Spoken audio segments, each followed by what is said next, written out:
Good morning. How the devil are you doing this fine day? Me? Well, I had my first decent night's sleep in months last night, so I'm firing on all cylinders this morning, which is just as well as we've got another packed show in store that ends with a tale of demolition and a whirlwind romance. I'm a little surprised to see Nick Drew in the house this morning, as I thought he was going to be out on site bagging yet another exclusive story. He's supposed to be going out with the fine folks over at M&M Plant Sales, checking out the UK's first Case CX210E excavator.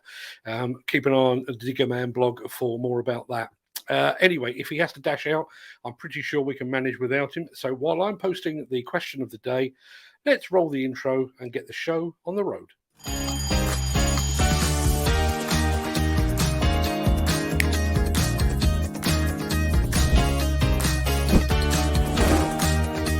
Welcome to the Breakfast Show. I'm your host, Mark Anthony.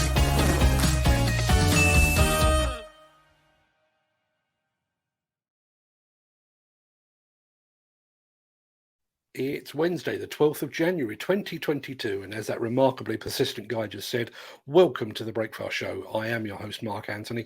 In today's show, a House of Lords committee has called for the CITB to be improved or replaced. We'd like to get your feedback on that. Follow the link in the chat for our question of the day. 39 newly built tower blocks face imminent demolition as Chinese authorities crack down on environmental breaches. Hyundai is getting set to change the world, and stick around to the end of the show for a truly heartwarming story that combines drones, demolition, and an unlikely romance forged across a site perimeter fence. We'll get to all of that in just a second, but first, let's see who among the rich and the shameless will be celebrating a birthday on this day of days. Happy birthday! And it's many happy returns to singer Des O'Connor and to his fellow TV presenter Michael Aspel, to singer Long John Baldry and to boxer Smoking Joe Frazier. Happy birthday also to actress Kirstie Alley, to shock jock Howard Stern, and to former Spice Girl Melanie Chisholm, or Mel C as she's better known. But far more importantly, happy birthday to the man whose company supplied virtually everything you can see in this shot, Mr. Jeff Bezos. Many happy returns to them, one and all.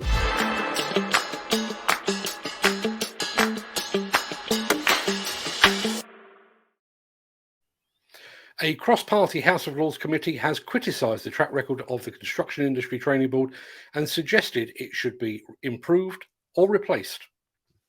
The House of Lords, our Built Environment Committee, chaired by Baroness Neville Rolfe, published its report into meeting housing demand following a 6-month inquiry. The wide-ranging report highlights barriers to house building and makes policy recommendations across a number of areas, including tackling skill shortages within the construction industry. The report heavily criticises the CITB, saying it has not addressed the construction skills shortage in an effective manner over many years. It calls on ministers to look at the way the CITB can upgrade its training offer for construction professionals. The report has also warned that failure to recruit and train the skills required to build new homes should cause the government to consider potential alternative models for a national careers body. The report also questioned the effectiveness of the government's apparent apprenticeship levy, calling for greater focus on diversity and said official figures for the construction industry should include those employed in factories related to construction as well.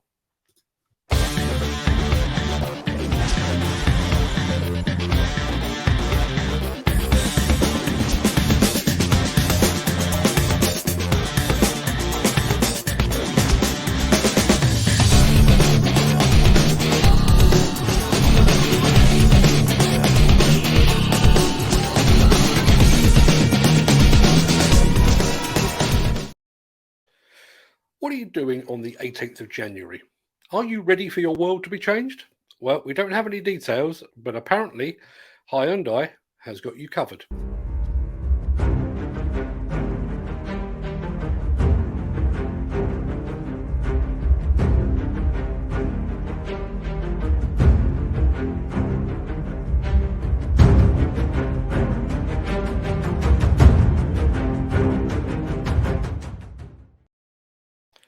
Tantalising, eh? We'll bring you more details on that just as soon as we get them.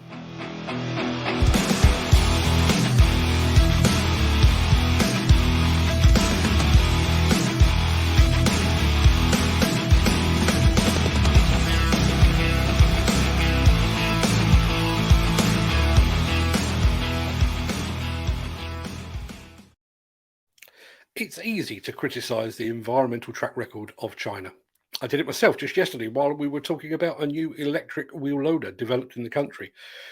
But when Chinese authorities see an environmental breach, they tackle it, and they tackle it hard. And as a result, a Chinese property developer is now facing the very real prospect of having to demolish 39 newly built and entirely unoccupied tower blocks. Recently, Evergrande's construction of the Ocean Flower Island has once again hit another roadblock. On December 30th, the local government cracked down on the company, giving them 10 days to demolish the 39 buildings that were constructed with illegally obtained permits.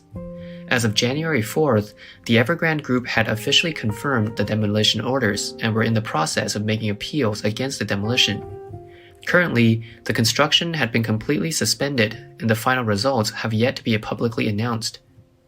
This $25 billion project is composed of 3 artificial islands, designed to resemble a blooming flower, hence the name Ocean Flower Island.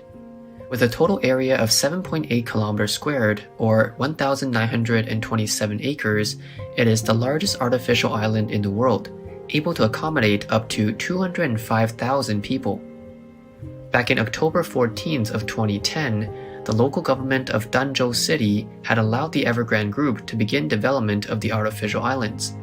Since 2013, they had been steadily reclaiming the Bay Area between Puguang and Yangpu Port, acquiring land rights through various auctions and public biddings. After over 6 years of construction, Ocean Flower Island already boasts over 60,000 homeowners and over $12.7 billion in investments. As such a massive land reclamation project, it was widely supported by the municipal government at the time. However, the company's exploitation of a loophole allowed them to bypass environmental laws through a divide-and-conquer approach to obtaining land rights.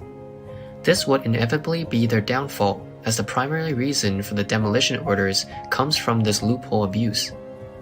According to the Central Discipline Inspection Commission, this exploit was done with the help of the former Danzhou Municipal Party Secretary Zhang Qi, who was arrested for accepting bribes and other forms of corruption in December of 2020. Under his direction, the 1,927-acre area was split into 36 sub-projects smaller than 67 acres, allowing the project to bypass environmental restrictions on land use. Official Chinese media have even revealed that the municipal government approved 18 sub-projects in just one day and approved the remaining 18 all at once a few months later. Consequently, the environmental destruction brought upon large coral reefs and local marine life has been massive. 10 days to demolish 39 tower blocks. The Chinese take no prisoners, do they? The Miller GT series heralds a new era of unrivaled power and cutting-edge intelligent coupler technology, increasing job site safety, machine versatility, and productivity. It's the added versatility that you need at the value you can afford. To find out more, visit millergroundbreaking.com. So, yesterday afternoon, I sat down with Dr. Terry Quarmby to record the second episode of The Surgery Show, our brand new show featuring Dr. Demolition himself, Terry Quarmby. As usual, we spoke of many things, of shoes and ships and sealing wax, of cabbages and kings. We didn't actually talk about any of those things, actually. But what we did discuss was what Terry Quarmby would do if he was appointed construction minister. If I was made the construction minister, the first thing I would do is resign. We also spoke about the future of the demolition industry. Is our sector, is the demolition sector, likely to carry on working in the same way that we are now in the future? I think the answer would probably be no. And we also spoke about the fact that it has so far taken almost 6 years to investigate the Didcot disaster back in 2016, in which 4 demolition workers were killed. In the early days, I was called in by HSE shortly after it happened and asked if I would take or I would join the investigation team. I turned it down, and not because I didn't think that I could contribute. It was because I had no faith that the HSE could initiate an investigation and come up with an answer in a quick enough time frame so that it benefited everybody. That full-length show is now with our video editor, and we're aiming at a broadcast date of the 26th of January, so keep watching for that. Axoft and Svantec are your high-end partners for noise, vibration, dust and air quality systems, sensors and software. To find out more, visit axoft.co.uk or call 01234 639 550. Now, as regular viewers will testify, I am an emotional robot, not given to actual human feelings. But yesterday I received a message all the way from the US of A, and it has warmed even my waxy, pea-sized heart. So while I prepare my daytime TV voice, which sounds remarkably similar to my normal voice, get the tissues ready, as the story is about to begin. And let me set the scene by adding some background music. Let's make me full screen again. Here we go. Back in 2015, the historic Greystone Psychiatric Hospital in New Jersey was set to be demolished. North Star Contracting was hired to do the demolition, and a man called Michael Casal was appointed superintendent to oversee the project. Due to the historic nature of the building, several activists were protesting against the demolition. People were there daily with cameras and signs, hoping to stop or at least slow down the demolition process. Then, on one sunny afternoon, some of the equipment operators spotted a drone flying overhead. The superintendent took it upon himself to address the drone operator, especially since she turned out to be a tall, pretty blonde lady, who he later found out was named Jody Johnson. In the months that followed, Michael's demolition team and Jody's drone photography started to attract attention from local news outlets, including the BBC, NBC, and Fox. Aerial photos of the project were soon showing up on the front page of the newspapers, and their audience on social media grew. Fast forward 1 year, and the film that Jody made from documenting the Greystone's demolition won first place in the architecture category in the New York City Drone Film Festival. And sitting next to her when she collected her prize was none other than Michael Casal. Now, in the Hollywood version of this tale, this is where it ends. The credits would roll. But there's more. The two continued to date for several years, and they became inseparable. Last year, they took several vacations together, and on one of those trips, Michael proposed.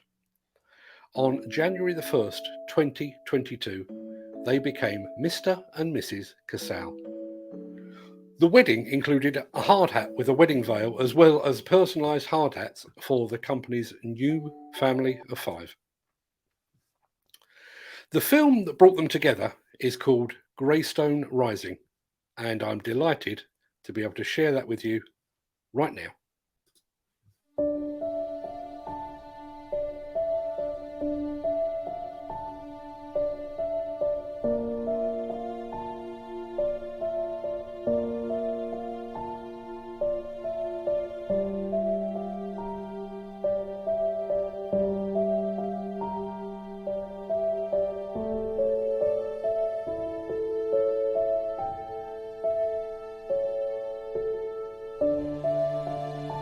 To tear down a building like Greystone and Old Kirkbride like that, that's a tragedy. And there are multi-billion-dollar companies that actually gave a proposal of what they could do with this facility. We need to demand an explanation from Treasury, and we need to put this building back to use. There's plenty of groups out there that are willing to take what's left of the building, even though they've started, and it just takes somebody to listen.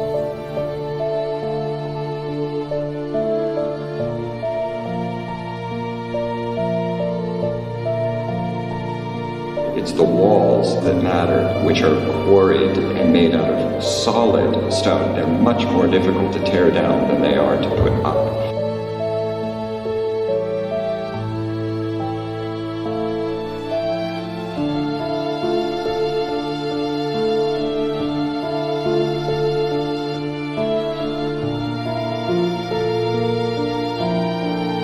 I feel the situation at Greystone could have been avoided.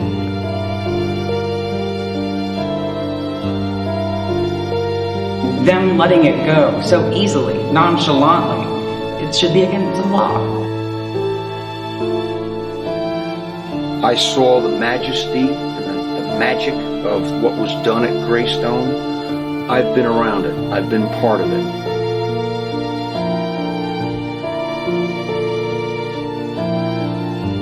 What we have sitting here abandoned on this Parsippany hilltop is an important piece of our nation's history.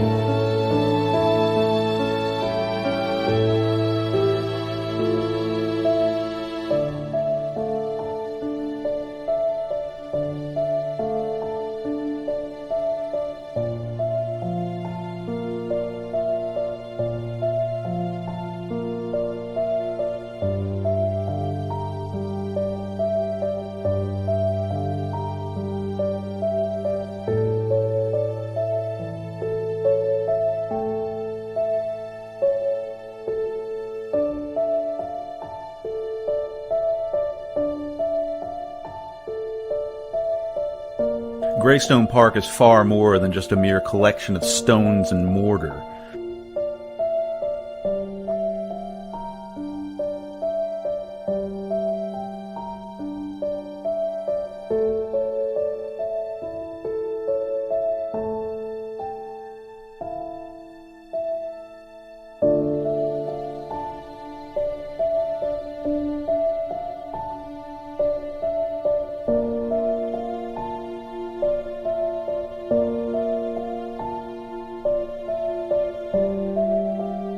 Rather than this being an empty lot, rather than the wood and stone that our forebears raised up into this edifice becoming fill, this can be repurposed, given a new life, a new chapter. It can be something to be proud of again.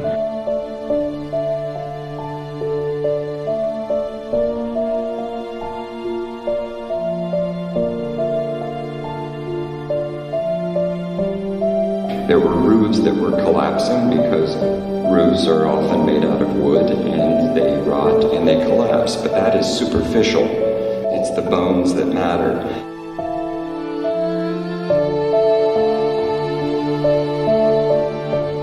If Greystone is erased forever, it will not only be we who are denied such a monumental cultural landmark, it is also the generations to follow us that will be poorer for that loss.